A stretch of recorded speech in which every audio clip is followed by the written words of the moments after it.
Nakabalik na sila ng hotel, nag-aalala siya para sa asawa, hindi nagsasalita si Mavita, piniga ang puso niya nang marinig ang hikbi nito habang nasa banyo.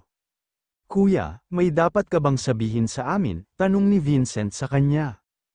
Everything is okay, there is nothing to worry about. If everything is okay, bakit triple ang security details mo, or let's say ng asawa mo? I will tell you about it when we go back to Hacienda. Puntahan ko lang si Mavita. When he entered their hotel suite, he saw his wife sitting on the bed, namamaga ang mga mata nito, nilapitan niya at kinabig ang asawa. Tell me, what's wrong? Tumingin ito sa kanya, ang mga mata ay may namumuong luha. Derek, nakita ko yung kaibigan ko, si Lalaine, the woman wearing a tight green dress. Paanong, I saw you stop walking and you're shaking, tell me kung kaibigan mo siya. Bakit ganoon na lang ang takot mo kanina? Di ko siya agad napansin, si Kimpoy, pinagtangkaan niya akong pagsamantalahan kaya ako umalis at humingi ng tulong kay Boss Waki, magkasama sila ni Lalaine.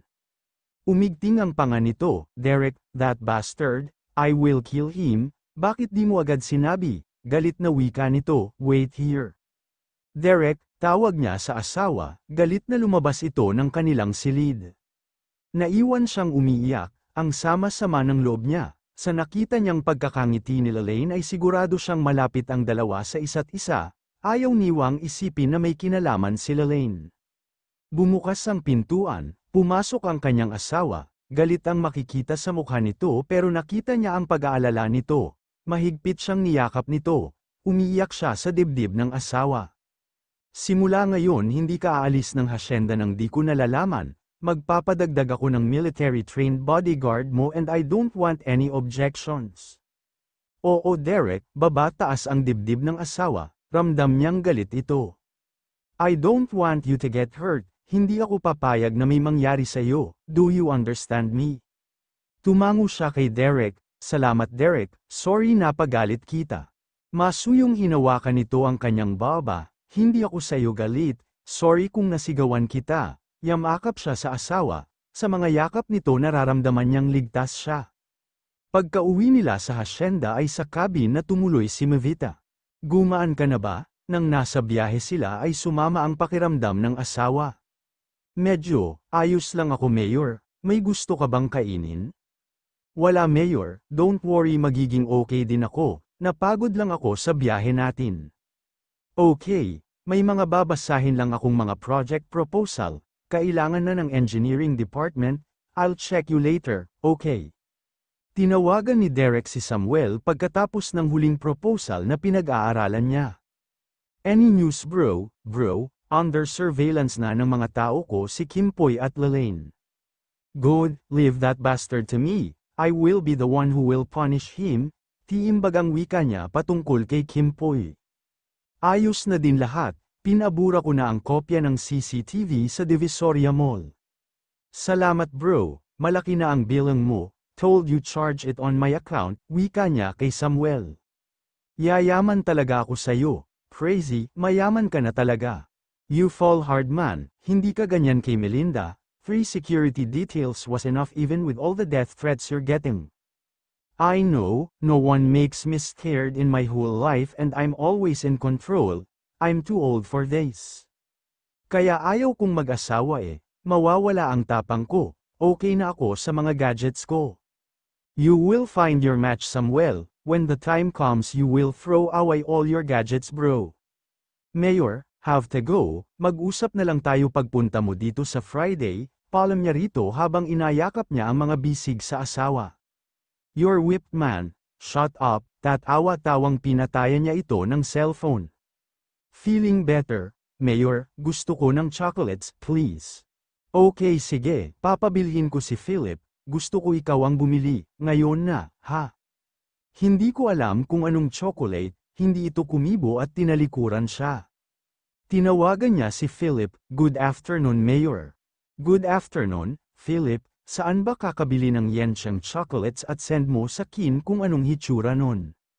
Ano mayot, meron pa ba nun? How would I know? Basta alamin mo kung saan nakabili nun. Mayor, ako na lang po bibili, dadalhin ko dyan.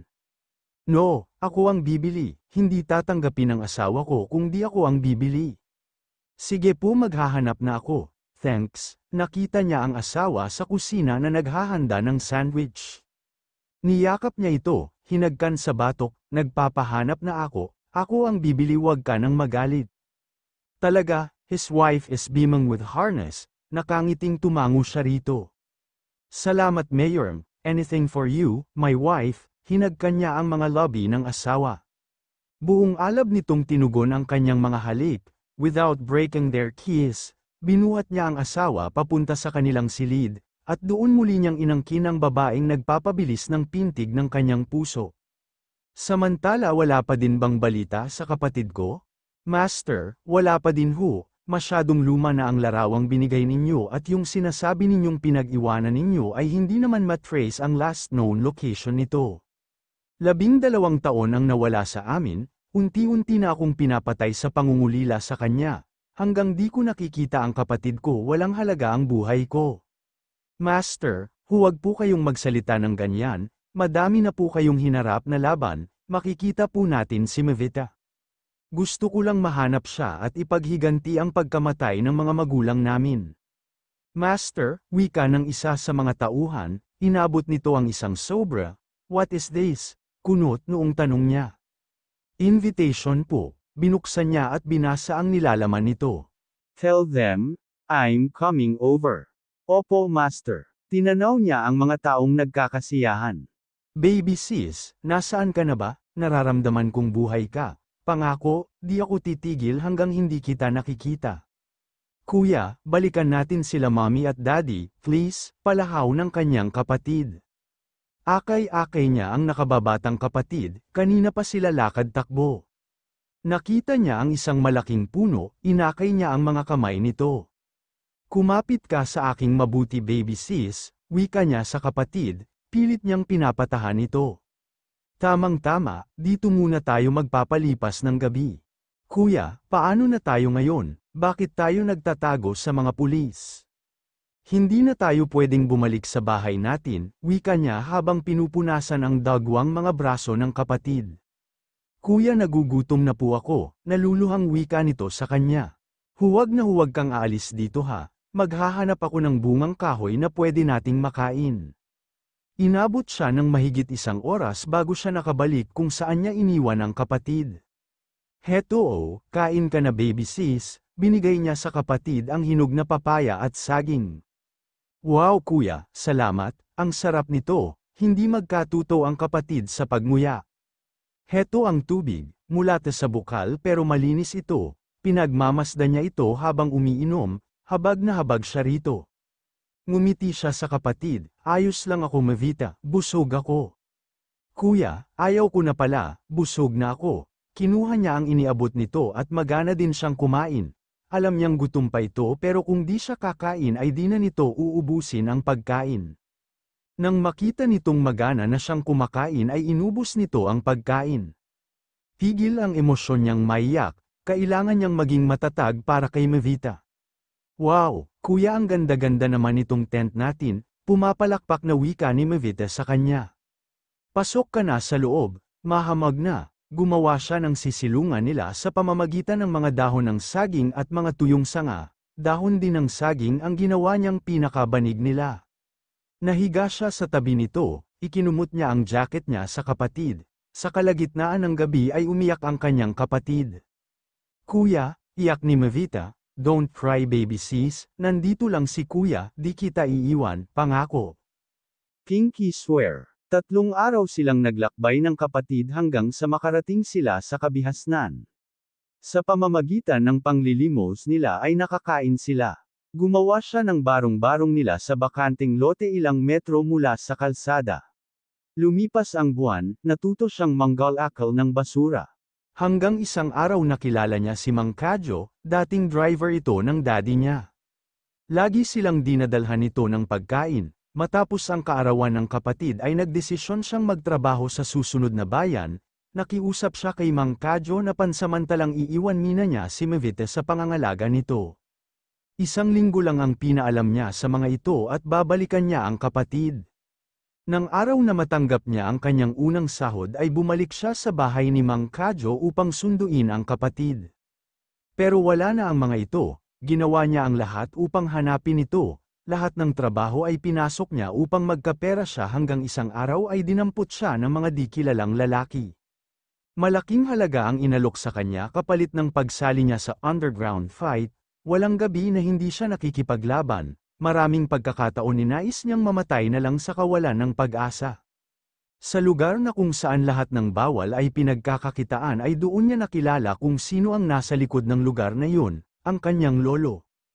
Magmula ng tuluyan na siyang kupkupin nito ay pinatibay niya ang kanyang kalooban, ginawa niya ang lahat upang makamit ang lahat ng kailangan niya upang mahanap at makapiling uli si Mevita.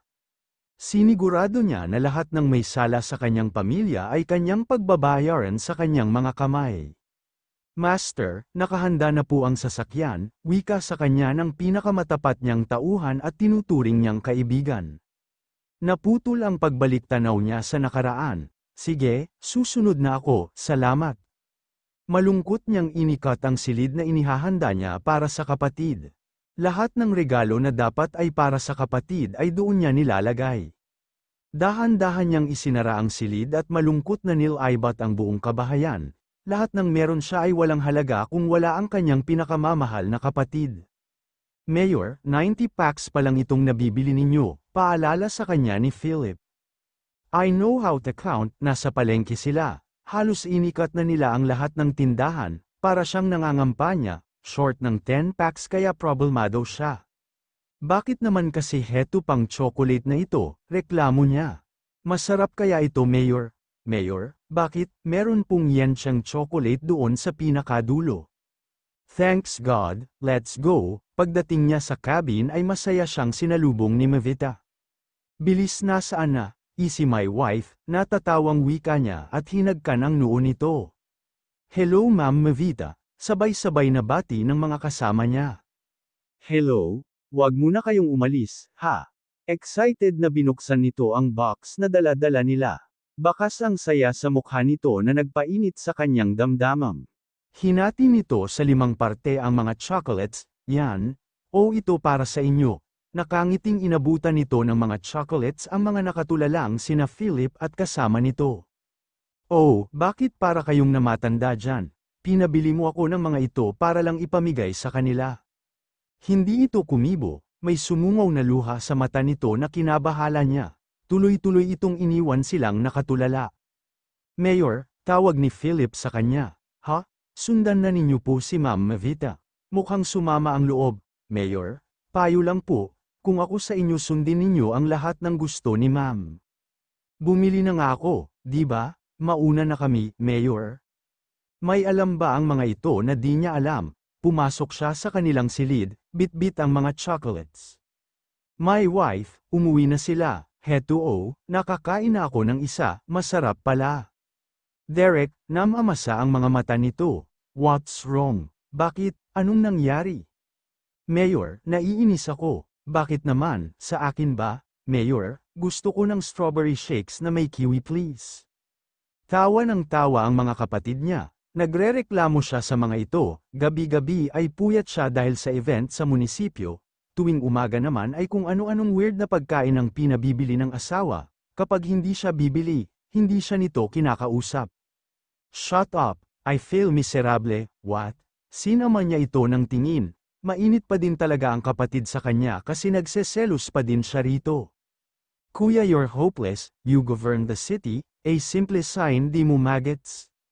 Stop talking in riddles, kuya, if I were you bring her in the hospital to get checked. Bakit, may sakit ba ang asawa ko? What the hell? Naabutan niya itong inaalaw ng mama niya at ni Ella. What's happening here? Anong nangyari sa asawa ko, mama? Nothing to worry, iho, nakangiting wika ng mama niya pero basa sa luha ang mga mata nito. Derek, binalingan niya ang asawa, my wife, bakit? Tell me what's wrong.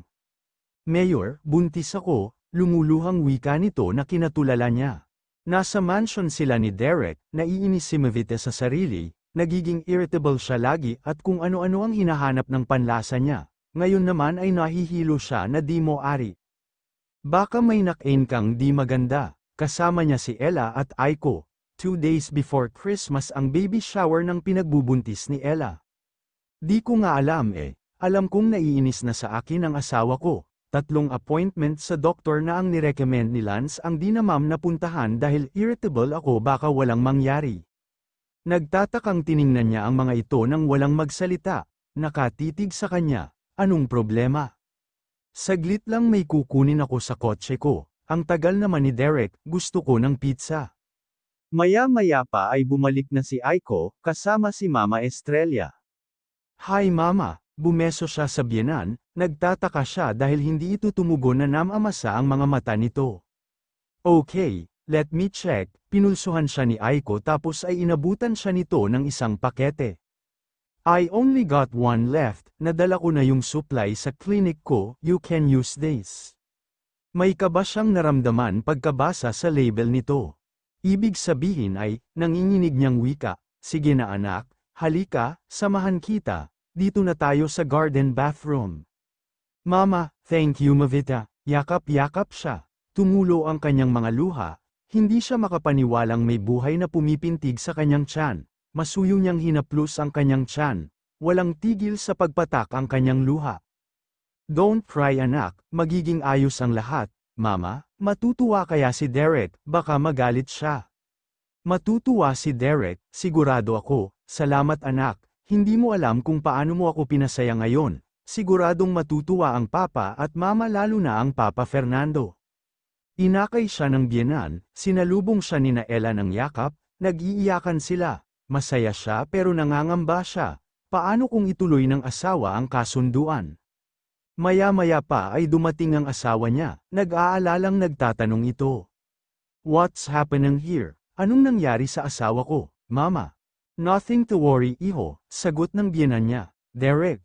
My wife, bakit? Tell me, what's wrong? Nag-alalang tanong nito. Huminga siya ng malalim bago nagsalita, Mayor, buntis ako, lumuluhang wika niya. Tulala itong nakatingin sa kanya. Pamatak naman ang luha niya. Nahahapong naupo siya. Derek, Mayor, humihikbing tawag niya rito, buong higpit siyang niyakap ng asawa. Maya-maya ay naramdaman niya ang pagkabasa ng gilid ng kanyang leeg, natanto niyang kagaya niya ay umiiyak din ito. Salamat my wife, napakasaya ko, magiging tatay na ako. Naiyak siya lalo nang halikan nito ang kanyang tiyan. Magiging magulang na tayo, my wife. Hindi na ako makapaghintay, nakangiting wika nito pero ang mga mata ay basa ng luha. Salamat my wife, hinagka nito ng mabilis ang kanyang mga labi. Inulan sila ng pagbati mula sa kanyang pamilya, masayang-masaya ang mga matatanda. Grabe kuya, humabol ka talaga sa amin ni Ella, wika ni Vincent sa kanya. Hawak-hawak niya ang kamay ng asawa, bukas na niya ito dadalhin sa hospital para sa check-up ng asawa. Kuya isabay na natin ang baby shower ninyo sa Friday, wika ni Vincent. Nagkatinginan silang mag-asawa, kaya lang moment ninyo ni Ella yun. Nako, ayos sa amin, mas magiging masaya kami, basta pagsabayin na natin, this will be the first occasion na kasama natin si Mavita. Same naman ang magiging guest natin kung sakali. Tumingin siya kay Mavita, nakangiting tumango ito. Sige, let's do it, Derek. Natatakot ako, nasa cabin na sila at handa ng matulog kaya lang ay di siya dalawin ng antok. Bakit, di ba sabi ko sa'yo, wala kang dapat ikatakot, I'm here. Simula nang mawala ang mga magulang ko at si kuya, ngayon na lang ako muling naging sobrang saya, paano kung di ako maging mabuting ina? She feels so insecure, inayos nito ang pagkakahiga nila para magkaharap sila. You are magnificent my wife, believe me magiging mabuti kang ina, magiging mabuti tayong magulang. Hindi niya masabi sa asawa na mas natatakot siya sa damdamin para dito, nakatatak sa isip niya na ang lahat ng taong minamahal niya ay nawala sa kanya. Go to sleep, makakasama kay baby ang magpuyat, opo Mayor. Piling mga bisita ang imbitado nila sa baby shower, hinihintay niya ang pagdating ni Samuel. Congratulations Mayor, bati ni Philip sa kanya. Salamat, di maalis-alis ang ngiti niya, sandali, Kaya ka natawa dahil may hinala kang buntis ang asawa ko. Tanong niya nang maalala ang mga sinabi nito. Medyo Mayor, ganoon si ate ko eh. Kung ano-ano ang gusto at paiba-iba ng mood. Salamat pa rin, alam mo namang ninong ka ng magiging anak namin di ba? Talaga Mayor, tinanguan niya ito. Naku, maraming salamat Mayor, galak na wika nito.